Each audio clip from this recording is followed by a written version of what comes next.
Welcome to LOA Today. Walt Thiessen and life coach Joel Elston here. Today is Thursday, December 28th, 2017, 8 a.m. Eastern Time.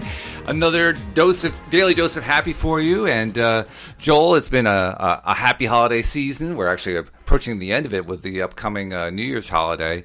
And it's a time for the partiers to get out and to go out and celebrate the incoming new year. And they're going to have a cold time of it, though, this year, especially here in the Northeast. I mean, the outlook here in Connecticut for New Year's Day, 12 midnight New Year's, 0 degrees Fahrenheit. Yes, it's Arctic air is really up and down the East Coast. I'm in the Richmond, Virginia area, and we're expecting to be in single digits as well. And it's just being out at night, that there's always precautions to take. But I happen to, as I mentioned before we went on air, I actually like cold weather. As long as we don't have a lot of wind, I'm in great shape this weekend. So, see, you're one of those strange people. Yes. I don't mind cold. However, I'm very much into. I like it not to be windy. It's the wind that cuts through me. It's not the cold that bothers me. So, yeah. I study a bunch of weird stuff. I actually have found that most people sleep better when the room temperature is between 60 and 65 degrees. Cooler sleep, it makes for sleeping better. So I think that's I enjoy it. I can always warm up with blankets. I have a really hard time cooling down from heat. Ah, okay. Well, that makes sense. And actually, I think there's truth to what you say about cooler temperature. I think the actual temperature value may vary from person to person. Like for us, we reduce the temperature to like 69, 68. So, it's all relative, right? Right. I have a couple of friends that I'm always fascinated by. I'm very consistent. I keep the house very cool, whether it's summer or winter. But I have friends that are that I laugh because in the summer they will cool it to 65, and in the winter they will heat it to 80.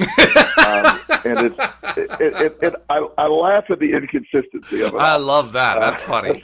That's really funny. Yes.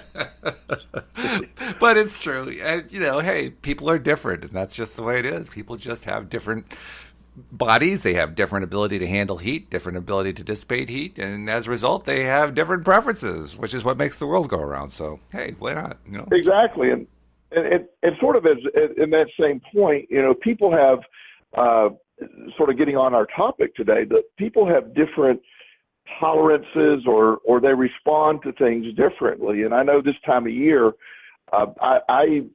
my focus, a lot of my life coaching involves, I do a lot of addiction work. I'm a recovered compulsive gambler, and I work with all types of addiction, and I have a sort of a affinity for it. And there's a spectrum, like with anything else. It's like using the example of heat and cold with me.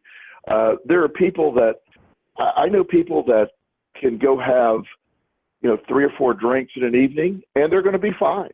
I know people that cannot drink one drink without drinking 15 drinks.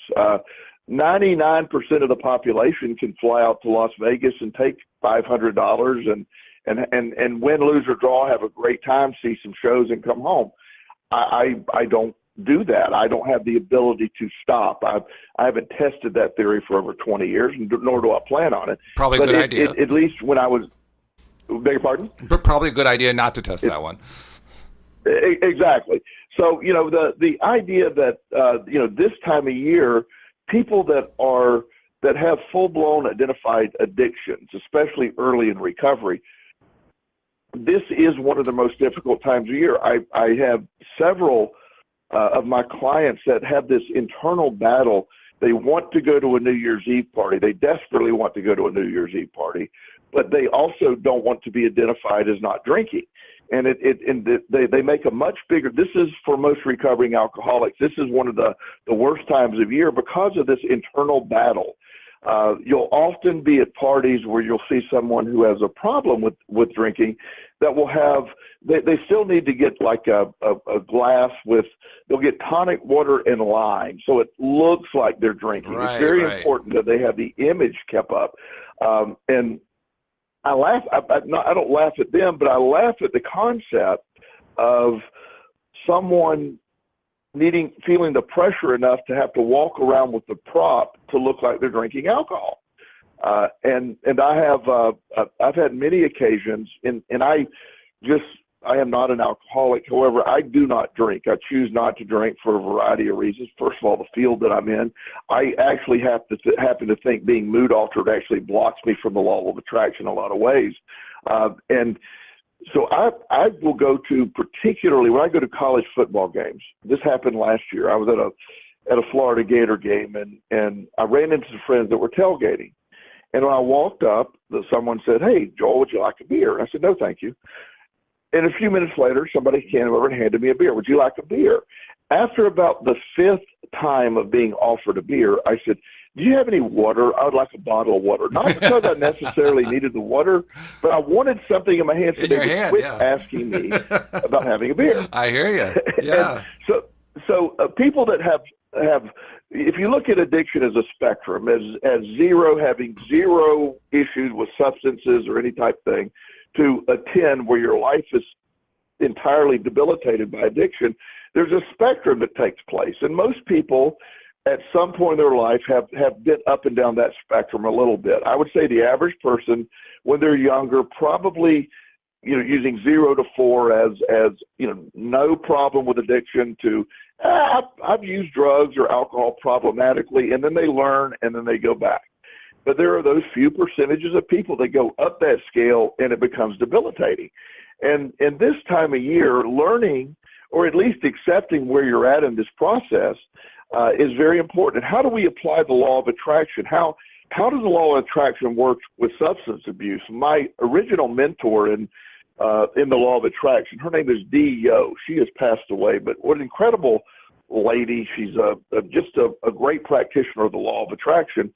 And she was fascinated when we met because I was so excited about the law of attraction, and she had a husband that was struggling, definitely struggling with alcohol, and she didn't understand exactly how to apply the law of attraction to addiction, even though she was an expert in the law of attraction.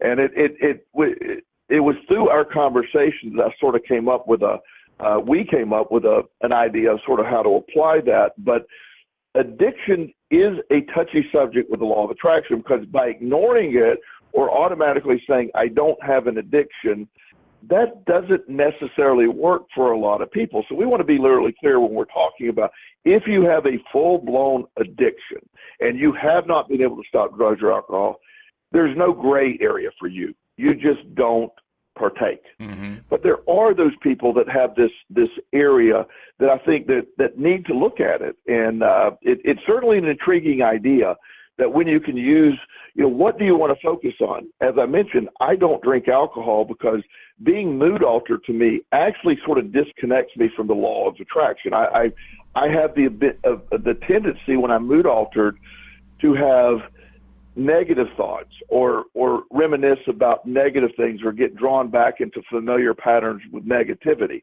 So me being mood altered is I literally disconnect from the great connection, what I refer to as the source of the law of attraction. And it's something that I'm aware of. So being mood altered to me is a step away from where I want to be. So I choose not to be mood altered.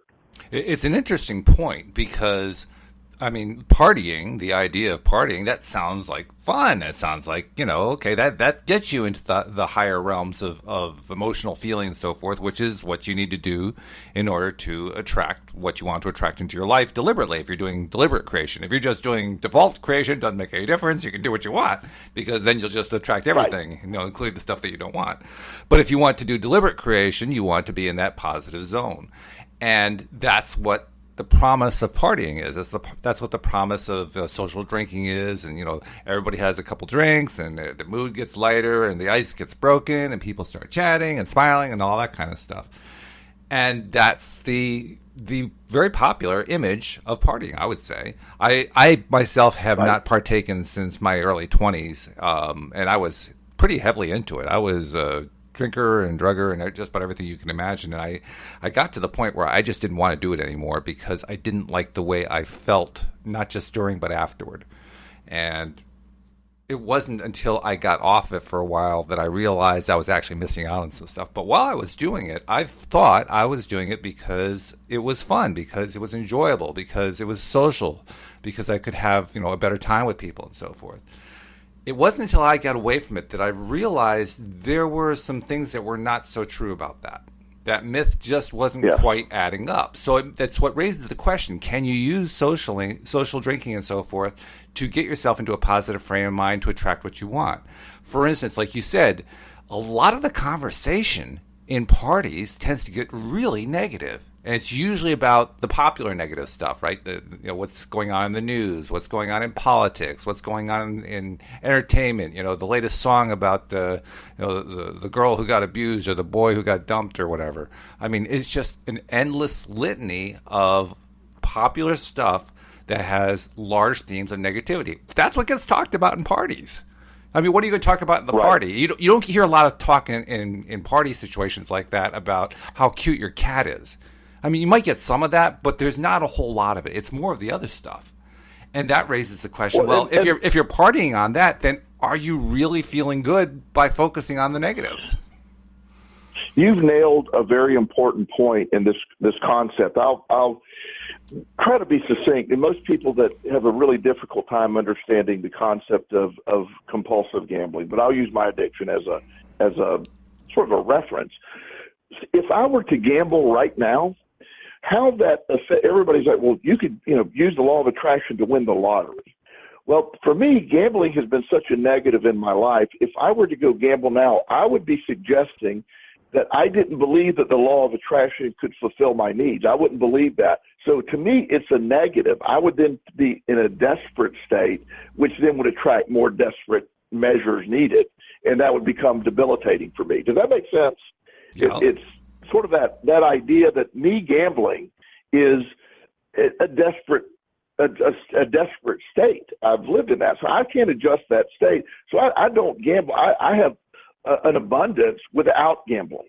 Historically, gambling to me removed money from my life, so I have that connection. That's a connection that I have. So I don't need to go do that. And much like you're talking about, most people who get into the partying scene, as you were discussing, they view the alcohol or the drugs as, wow, this is exciting, this is fun, I'm really enjoying this.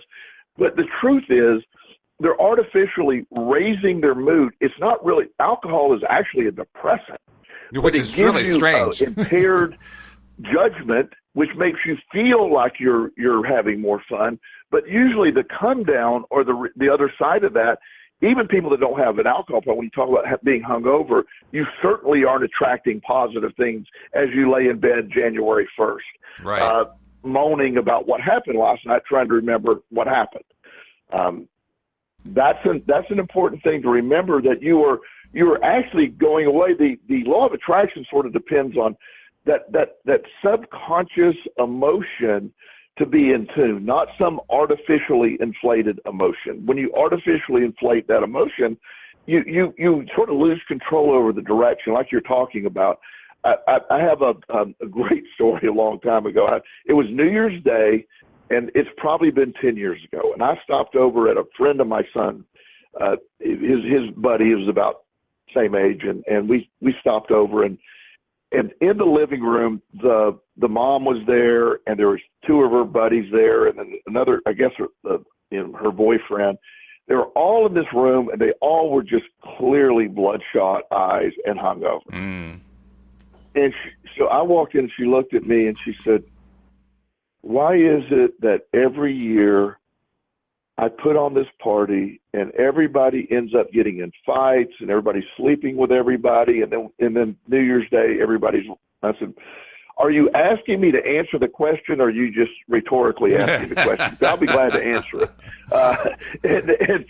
And I said, every year you invite people and provide them with a bunch of alcohol, which lowers their inhibitions, and then all this negative stuff starts to happen. And so you now have an entire year that people aren't going to be speaking to each other over what happened while their mood altered.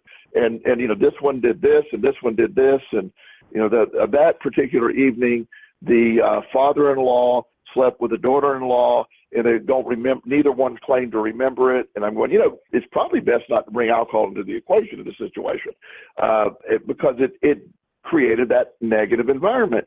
So we talk about the media often. The media, when you watch TV, you'll see a beer commercial, and everybody, first of all, they're incredibly fit, and they're usually on a boat or the beach, and they're drinking their beer and playing volleyball. So, well, that's clearly what fun is. Well, how many people do you really know that are doing that? The truth is people are taking shots and getting trashed, and they're doing stuff they don't want to do. They're throwing up.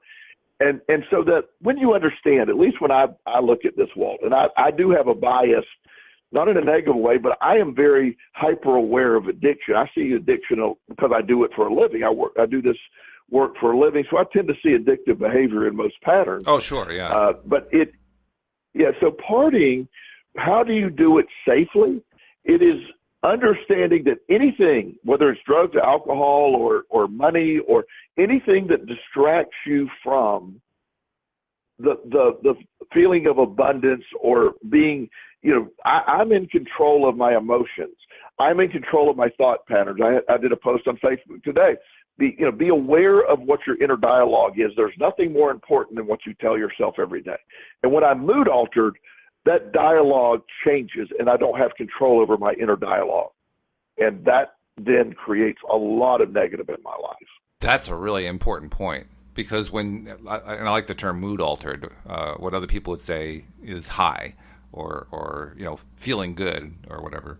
When you're feeling good, when you're high, you don't have the same level of control that you have when you're not high, when you're not in that feeling good place from having taken alcohol or drugs or whatever else.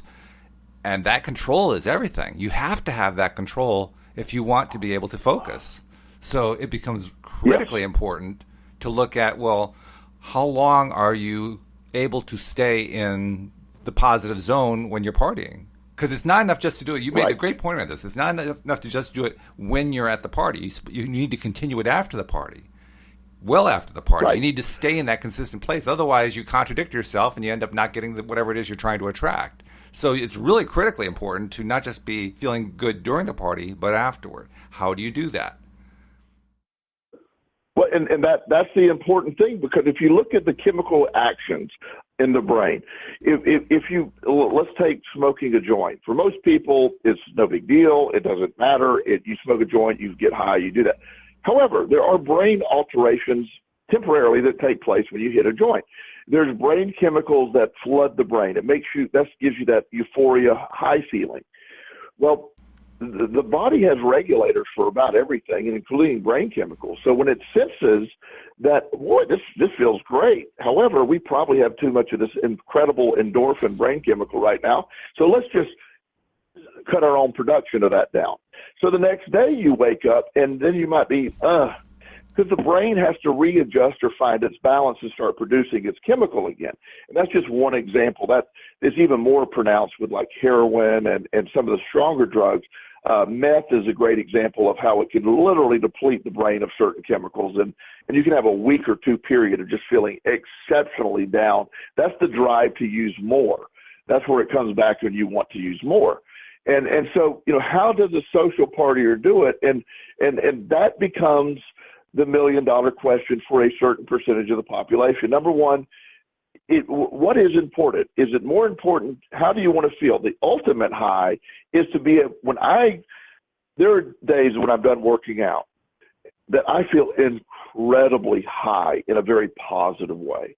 I created that internally without an outside resource by forcing my brain chemicals to release by intense exercise. That is a great tool for me. But my body has done that itself, and then it starts to produce more on its own. When I introduce an outside source of that same event, so trying to get that same feeling, the body then, it works, but it then shuts down. A lot of bodybuilders that use testosterone in high amounts, they create massive muscles. However, one of the side effects, the unspoken side effects, is the body quits producing its own testosterone, you see a 270-pound man with a 60-inch chest and 25-inch arms and just ripped muscles, and their testicles shrink to that of a 10-year-old boy. Not exactly what you're shooting for there, so to speak. Right. Because the chemical relation in the body, and I don't want to get into we're law of attraction, but I do want to see how that works. So when you're in that state of mind, it's hard to attract when you're feeling at a deficit in brain chemicals. When you're, oh God, I'm recovering from that. And so that's what to look at. Would a glass of wine hurt the average person on New Year's Eve? Absolutely not. It doesn't really have a major effect on brain chemicals, and it can be a fun way to participate. However, maybe 2 glasses of wine, okay, but what number does that stop at, Walt? That becomes the question. There's another thought that comes to my mind too.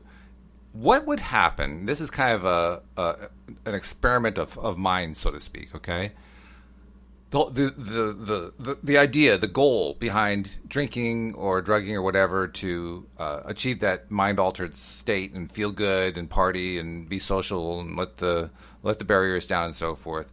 The goal there is to feel better, to feel good, and to feel like you want to participate in a party atmosphere. What would happen if before you went to the party, before you even took your first drink, you got yourself into a happy frame of mind first?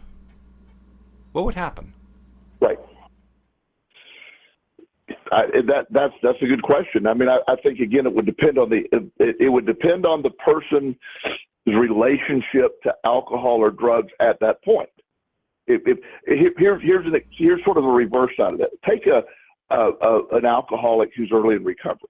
And we'll just use it. And I'm not picking on alcoholics, but they're just they're really part of your life, so it's understandable. Example. Yeah. If alcoholic's in a horrible mood, he's craving alcohol really bad. Well, the concept, and every alcoholic that's listening to us can relate to this, is they will say they decide, screw it, I'm going to go get a drink. I'm going to get in a great mood and get a drink. Well, the moment they decide to buy, that begins the process. They automatically feel better. They feel incredibly good. They're like, wow, before they even take the drink, because they made the decision to take the drink. The anticipation of the mood-altering substance has them already improving their mood. In reality, when they take the drink, will be a letdown. So you got to look at, your question can only be answered by what is the person's relationship to the drug of choice, if that is a situation with them. I was doing at the Virginia Center for Addiction Medicine, I was doing a group one Saturday morning, and we had a lady there who was she was on Suboxone maintenance, and this was fascinating to me, Walt. She came in, I was doing the group on Saturday morning, and our doctors are not there on Saturday morning. But she came to me and she said, the pharmacy wouldn't fill my prescription yesterday. I am very sick. I need help really bad. She was trembling, she was shaking, and she was obviously in severe distress. Mm-hmm. So I called one of our doctors. I told her, I said, I'll text one of our doctors and see if they can help you, but I got to get started with group. So I started, and she is sitting on the floor with a pillow held up against her and rocking back and forth and crying the entire time, lightly, not disturbing anyone. Yeah. She was clearly in distress, Walt. Oh, yeah. And about halfway through group, I had my the vibrating mechanism on my phone on, and it came, the doctor said, I will be there in 30 minutes, and I'll give her some relief. I don't know, I guess a sample or whatever. So I interrupted group, and I said, Dr. Thompson is on his way to see you, and he'll be here within 30 minutes. Mm-hmm. The moment I told her that, now I continued on with the group, she put the pillow down, she leaned up against the wall, she quit shaking, her distress was relieved. It was totally gone. Yeah. Now, what changed, Walt? Nothing changed except her knowing that the help was on the way totally alleviated that. So that's the point. That's how intricate this works. And she was unintentionally, now, yes, heroin and opiate is a horrible withdrawal, but there's a huge psychological effect that is taking place. And this is a great example when we sort of break it down of what is your relationship with this in the beginning. The average person, as we're talking about the average people in society, that they don't have a problem with this stuff. How can you use it? There's a lot of belief that getting mood altered with pot, for example, or LSD actually makes you more creative. I know there's especially in other cultures, the LSD is used to really find, who you really are and track. And the psychedelic effect actually makes you more in tune is a lot of people's belief. But you have to find, I have found the most efficient way to use the law of attraction is I don't believe, and this is me personally, this is not medical advice. I don't want to be mood altered or affected in any manner unless I can induce it internally by exercise or changing my thought patterns. I don't believe I cured my depression with the law of attraction. I cured it. I didn't, there's an argument with addiction being curable or not. I won't even go to that direction, but I will tell you, I cured my depression with the law of attraction and my thoughts. Antidepressants did not work. They were silly. Anxiety can be cured with the law of attraction and understanding how all this works. That stuff is certainly, for me, the most effective tool. And anything that mood alters me away from that actually puts me further away from helping it, even though the temporary effect of mitigating it with medication could help, but long term it makes it worse. And I'm probably getting way out there, but the law of attraction is a great tool to me that is best used with the clearest state of mind you can develop without any outside interference. Does that make sense to you? Does that hang on? Oh, it does make sense to me. In fact, the reason I raised my example, my hypothetical about getting yourself into a happy state before you go to the party was it's actually something I've done. It's something I did back in my drug and alcohol days. What I would do is I would I don't remember precisely what methods I used to get myself to feel good, but I would do something. Usually, probably exercise would be somehow related to it. I mean, I was in my 20s, so of course I was going to be really active, and so I would go do something, very active to feel good, and then I'd go to the party, and I would just kind of see how my mood was fitting in with the people as they were starting to drink and whatever else, and I found an interesting thing happened. I found that I didn't want to take the drink. I found that as I was participating in the party, they were rising to my level. Temporarily, perhaps, but they were rising to my level. And I was saying, well, shoot, I did this without taking a drink. They're the ones taking the drinks. Yeah. I got here without it. And so I wanted to see, well, what's it like when you're partying with somebody and you're not on something, but you're feeling just as good as they are. So I did that. And I tried that probably a half dozen times. Only one time did I actually try drinking along with the crowd partway through it, and it ruined the effect. Right. It actually ruined my mood. I actually became very unhappy with being at the party, and I wanted to leave early. But the other times... Wow, that's so interesting. Yeah, but the other times when I stayed there and just... and did the same kind of trick, right? You have a drink in your hand, so it looks like you're actually drinking something. For me, it was orange juice, right? Because that looks like a screwdriver. So I was sitting there with my faux screwdriver, drinking that, and having a blast. And just, it was amazing because people were asking me, do you want another drink? Because they thought I was drinking. Right. They thought because I fit right in, right? I fit right into what was going on, so there was no doubt in their minds. But in my mind, it was a completely different experience. And of course, I had the extra benefit that the next morning I didn't have the dry mouth and the cottony tongue and the headache and all that other stuff.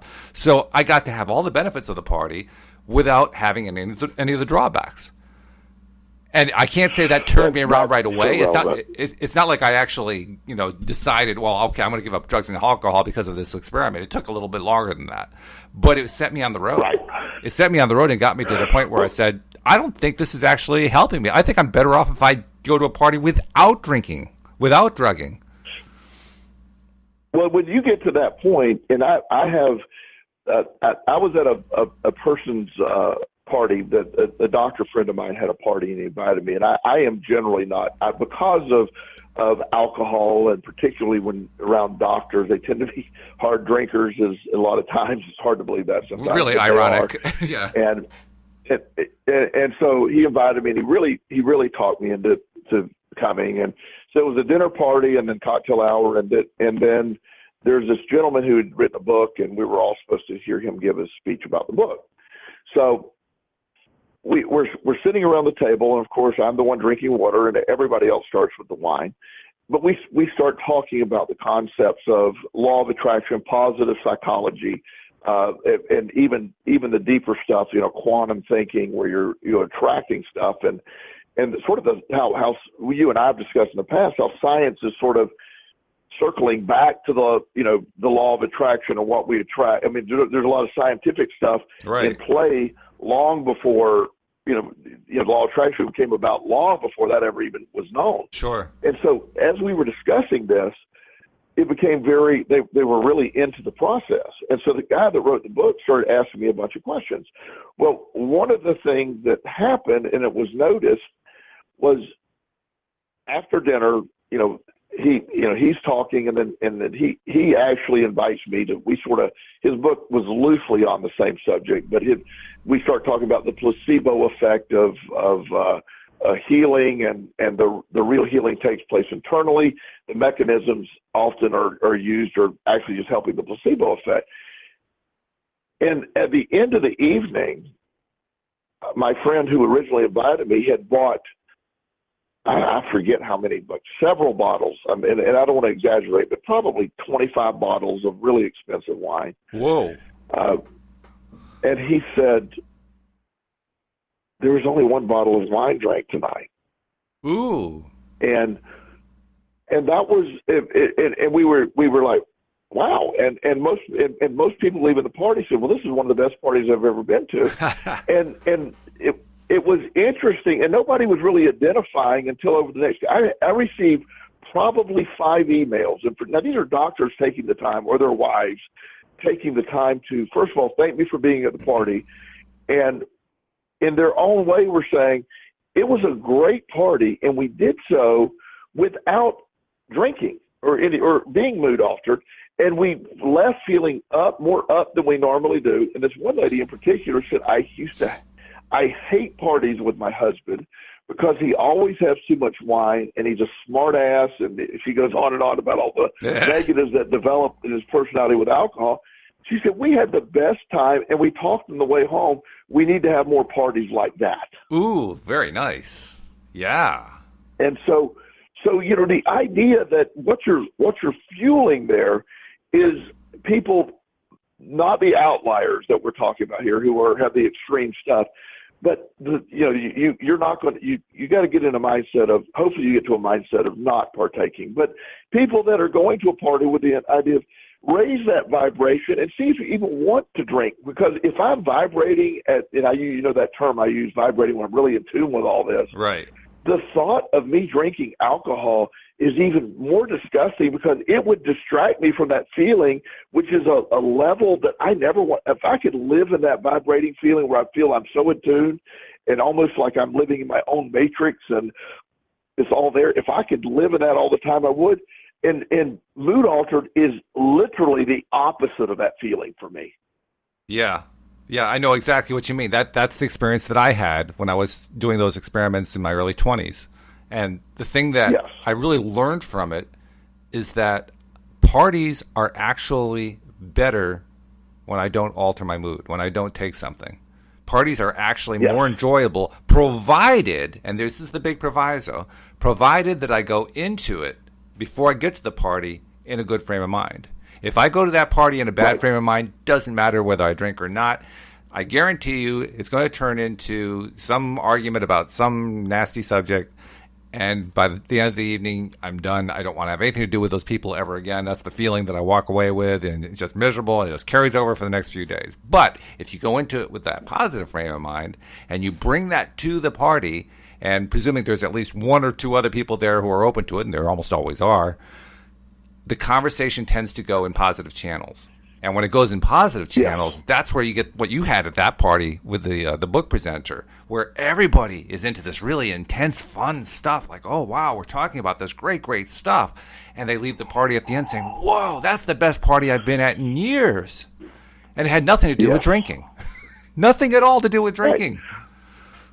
Right. Because what happens in parties, and where you said something very early in the conversation, we go with the idea of having fun and partying, that concept. Well, you're trying to raise your mood or raise the feeling or the whatever within inside of you.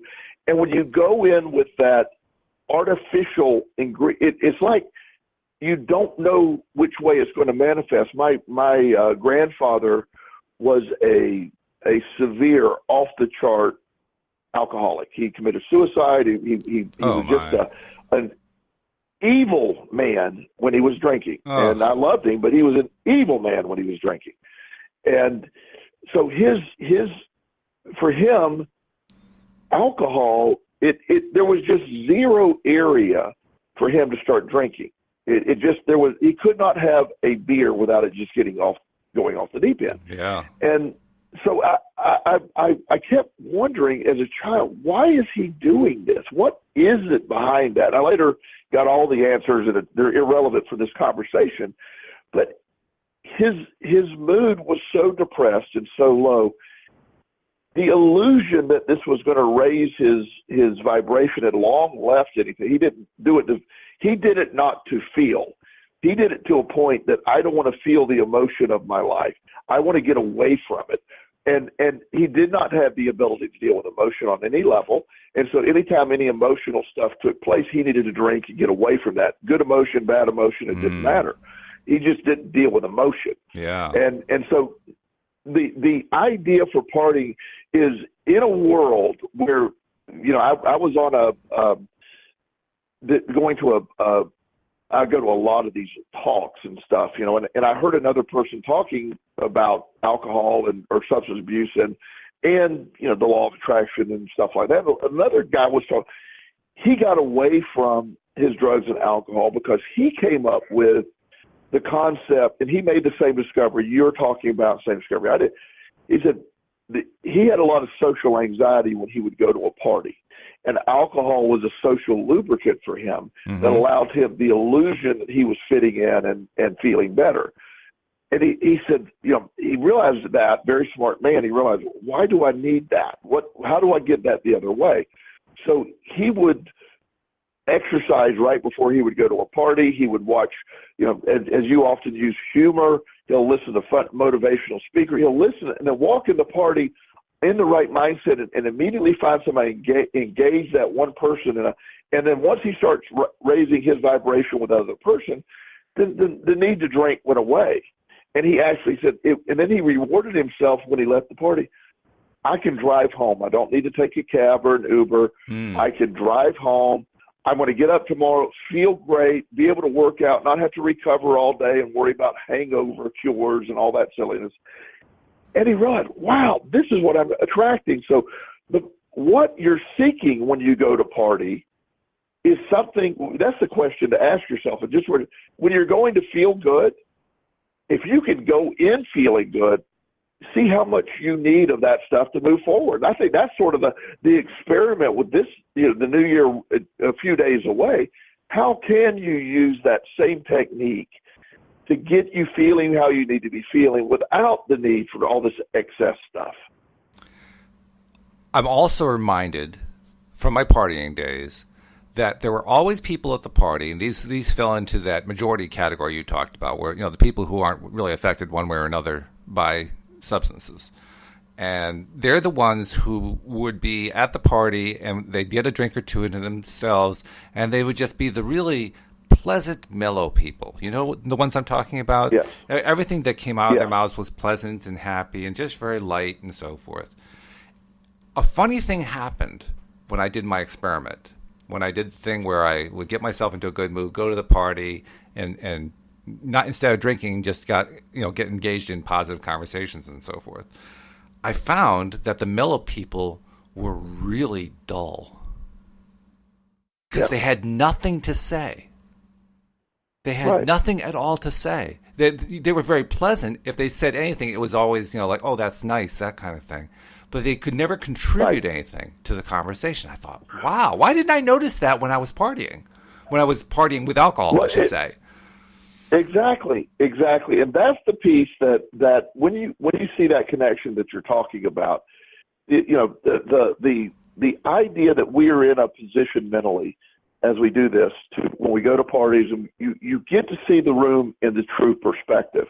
The very first grown-up party that I ever went to, I was probably 20 or 21 at our country club, and they had of all things, a Las Vegas night. That was my attraction. Yeah, I can see why you want to go. Yeah, things were going to, we're starting out at a pretty crazy level anyway. Yeah, right. And in the beginning, we're sitting at a table, and all these people that, like my parents' friends and people I grew up with, and again, all the mayor of our town was there, and it was very quiet and very subdued. And then probably 3 hours into it, after everybody had been plied with a bunch of alcohol, everybody was loud and boisterous and giving. Now, I'm not really drinking.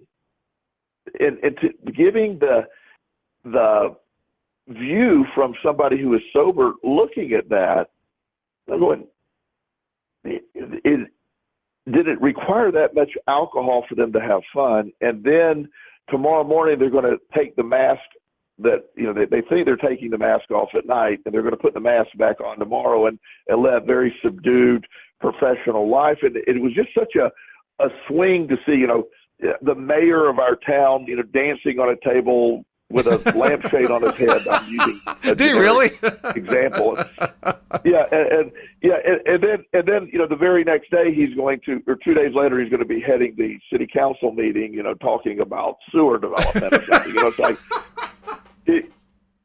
it's such a contrast in seeing that, and the idea, the perfect connection with the law of attraction. It is a provider of all the stuff you're seeking with the substances. You can get there attracting the mood you want by tuning into that in the beginning. As you become more and more excited about the law of attraction and how to use it, I can anticipate the mood. I use it when I work out. I start visualizing the incredible workout, how I'm going to be feeling. All of this stuff is going forward. These are good things. How to use that. I don't need to substitute other things in my life for that. And I learned that. You learned that. So as we're facing this, as we're moving forward with this party season coming up, we're not telling anybody what to do. It's just how to use the law of attraction. Number one, for those of you that don't have a problem with substance use, how to adjust your mood before you walk in. Go in with the idea of having fun ahead of time. Be happy, be ready, and see. You may find, like me, the concept of adding alcohol is a disconnecting factor to me to the law of attraction. I don't want anything to get in the way of how I feel, and that's a great place to be involved when you can start doing that. Yeah, it's a huge place to be, and that's why I particularly noticed after the fact the people who are always the really pleasant people at the parties after they had a few drinks in their belts or under their belts or however you say it. they were pleasant. Right. They were just nice people, but they didn't have anything to contribute. And I thought to myself, is it possible that the alcohol is preventing them from reaching that high level of happiness that they're getting from the alcohol? I know that sounds like a strange thing to say, but that's what the conclusion seemed to be. They were actually getting in their own way by doing the very thing that was getting them into that mood in the first place. And what you just said is exactly the concept. The illusion of alcohol elevating your mood is an illusion because alcohol is it is a depressant. It's classified as suppressing the central nervous system. It is a depressant. Now, it gives you the illusion of fun because it lowers your inhibitions and you are able to think or say things that you would not say under normal circumstances. And there's millions of jokes out there, and I won't do them, but we make some very poor choices when we're mood altered often, and I have many thousands of examples of that when I was younger, and again, not appropriate for today, but it is that's where we're at. So understanding that what you're being sold on is not the truth. And when you see parties, I saw a champagne ad the other day, and you have all these really pretty people wearing their tuxedos at midnight, and they're toasting each other with the champagne, and everybody's clapping, and it's like, okay, you're being sold on, that is what it is. That's your fun. One of my traditions, long-time traditions, I do it every year, I belong to multiple gyms here in the Richmond area, and one of my gyms that I have a key to, and it's a 24-hour access for me. About 11 or 11:30, we'll head up to the gym, and I'll be getting a workout in at midnight. Really? That's what I do. So you work out the year in. Yeah. Well, I did that a few years by myself, and I would post it on Facebook, or I'd bring my son with me. Chris was there for a couple of them, and then over the years, I get, an email. You gonna be working out this weekend or New Year's Eve? Yeah.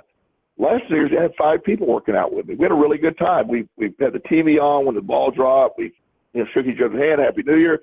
Get busy. And it's like, wow, what an incredible, upbeat, powerful way to start the year. Then really in tune with how you're feeling, your emotions elevated from the positive working out. What a great way to start. And I got up the next morning ready to go, ready to take on the new year, feeling healthy versus, okay, I need the latest hangover cure to clear my head. It's a much better place to start the new year, for me at least. That's interesting. My place. That's really interesting because I gather from, because obviously we've been doing shows together for quite some time, and I've gotten to know a lot about you. And I gather that one of the reasons you work out is because you get the endorphin buzz, because it gives you that really good high. What an interesting way to get a high on New Year's Eve. You're getting the high just by working out. Yeah, by working out, and if you get into, again, the concepts of how the brain works, when you make the brain increase its own, and we'll just call it endorphins. There's multiple chemicals in the brain that raise the mood. But we'll just call them endorphins for the sake of this. When you internally increase that raises the baseline of what the body, because it for a long time, I was horribly depressed. I mean, I've mentioned my depression often. I lived in a depression and trying all types of things. Well, I believe that addiction, being depressed, can become an addiction unto itself for some people. Sure. And so the brain said, this is me being depressed. This is who I am. I am depressed. So the brain's baseline produced enough chemicals to keep me depressed. The law of attraction doesn't care good or bad. It doesn't see good or bad. It just sees what you're inviting. I'm depressed. Yes, I have a depressed brain. Well, by working out and raising that elevation, my brain says, okay, he's happy. We have plenty of this stuff. So my brain changed. It now operates in a non-depressed, almost happy state, and exercise is the quickest way for me to get there. I guess it doesn't apply to everyone. I've never seen anybody it not work for, but it certainly is my quickest way there. So understanding what is the point of what we're seeking when we go party. We're not going to change the world here in their view of that, but I do want everybody to sort of evaluate, when I go out, what am I trying to do? And if I really want to start if I really want to start the new year off with a new way and applying the law of attraction and watch the incredible abundance in all areas appear, do I want to start the way with a depressant or a depressing set of chemicals and that can make me lose control of my thought process and send me in an opposite direction? That's sort of the question today. It is the question, and part of the reason I raised the question, the reason I even thought of this topic in the first place, was because I realized that this isn't just a New Year's thing. This is an ongoing thing. Right. And I mean, let's be honest. The vast majority of people do use usually on a moderate basis. Most people don't have the severe addictions, but obviously there are some of those too. But more people use these things moderately, and when they use it moderately, they feel they're behaving responsibly, and they are certainly. They're by not going overboard. That is a demonstration of responsibility. But the thought that went through my mind is, are they helping themselves, or can they help themselves to attract what they want more while they're doing this? And I think what we've basically discovered here is, yes, you can get yourself into a good frame of mind by using artificial substances, but no, you can't stay there. It's really, really hard to stay there because you inevitably have, even if it's very mild, you have a very mild form of withdrawal you have to go through. And so you're losing your state. Whereas when you go into a party situation and decide you're going to feel good without the stimulus, you retain it afterward, which is critical. Absolutely critical to attracting what you want to attract, because you don't want to contradict yourself. The moment that you change your mood, you've contradicted yourself. Exactly, and that's so well put. And I have one of the go-to traditional pharmaceutical products for anxiety is benzodiazepines, Xanax, and similar type. You mentioned products. That yesterday, they are amazingly effective at helping with anxiety. And there's a comma with there, for a very short period of time. What happens is the first time you take a Xanax, that worked incredibly well. I'm just going to use that every day and deal with my anxiety. Well, and I'll just use, everybody's different, but after about 3 or 4 days of using let's say you use a milligram of Xanax, and then, it's not having the same effect. The anxiety's coming back, maybe even a little stronger. I'm going to need 2 milligrams of Xanax. That worked great. That helped a lot. Then after about a month of that, I might need 3. Well, that didn't help a lot. I'm going to need 4. And then, and then next thing you know, you're up to a max dose or whatever the max dose of Xanax would be, and then the body's dependent on it. The body then at that point is you still have horrible anxiety, but yet the getting off of benzos will then make the anxiety get worse, and you also risk seizure because it's such a drastic. It's all this thing. Because of that, the dependency on these things, no matter how minimal, it does affect you, and you crave it that way. That's why it's so addicting to people. Opiates are so addicting to people because they do relieve so many symptoms of so many things very temporarily. But the body's dependence on it is what drives it, and you can't relieve it without it for a while, and then it takes forever to regulate it without that substance, and that's sort of the how we get to where we're at. So the law of attraction can fulfill all of your emotional needs when you understand how to control that inner dialogue you have with yourself, what we're seeking, and how you're going. Do you want to put yourself in a position, if going to a party requires you to go get literally drunk every time you go, is that the most effective way, or is that even an effective way to deal with to use the law of attraction on your behalf? It is certainly not. It will yield the opposite result you're seeking. And that's where it becomes relevant. Is Xanax kind of like the alcohol or the steroids, where we were talking before, how like with steroids, if you take steroids in order to build up your muscle, your body actually produces less testosterone, or if you're taking alcohol, you take the alcohol in order to get a certain feeling, so the body starts changing the chemistry so that it no longer feeds you naturally the stuff that you're trying to get through the alcohol. Is the same thing happen with Xanax?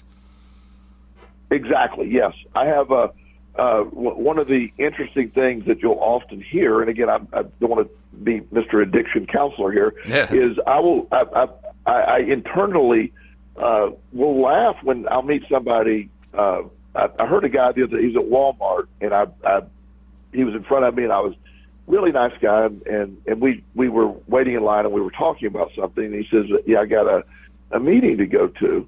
And I said, what kind of meeting? He said, well, I'm a recovering alcoholic. So, oh my goodness. And so we start talking, really nice guy.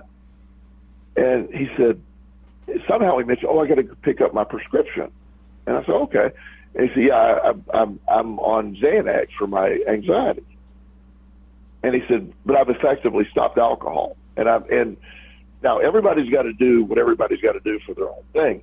Well, replacing alcohol with Xanax is really not fixing any problem whatsoever. It's just trading it to something that gives you the illusion of more control. And because a doctor wrote it, obviously it's much healthier than yeah. the alcohol you're buying in the store. And so that's the catch-22 is addiction is escaping from usually emotion, but other situations, anxiety. That's how we get addicted to things. And you become dependent. There's a dependency side, a physical dependency. There's also a mental addiction to things. It's when people quit smoking cigarettes, Walt, one of the hardest things they describe, the nicotine's a horrible withdrawal. But I've had this question asked of me 1,000 times. What do I do with my hands? I don't know what to do with my hands when I'm around people. The oral fixation, the ritual of smoking has a physically addicting side to it that most people don't not aware of. So it's I'm excited that the law of attraction offers you a conduit to to naturally raise or elevate your mood by controlling your thoughts.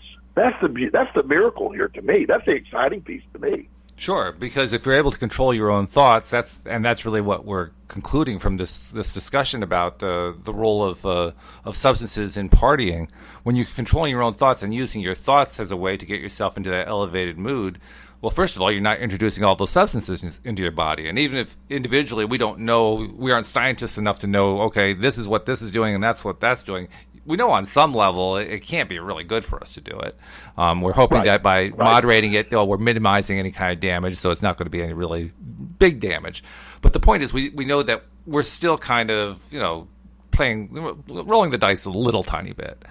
Whereas when we're using our own feeling of our own ability to boost our feelings through various exercises, through various activities, affirmations, listening to positive music, doing nature walks, whatever it might be.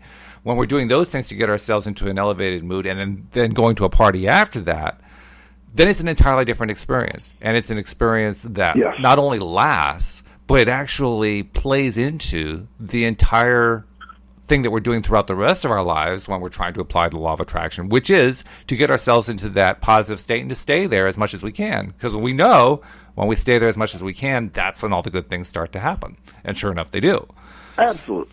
So I agree with you. That's the great benefit. Go ahead. Sorry. One of the things that is really important, I know we're getting short on time, but with law of attraction, that we've used this before. I use it this way. There's positive, there's negative, and there's neutral. The law of attraction operates on the positive side.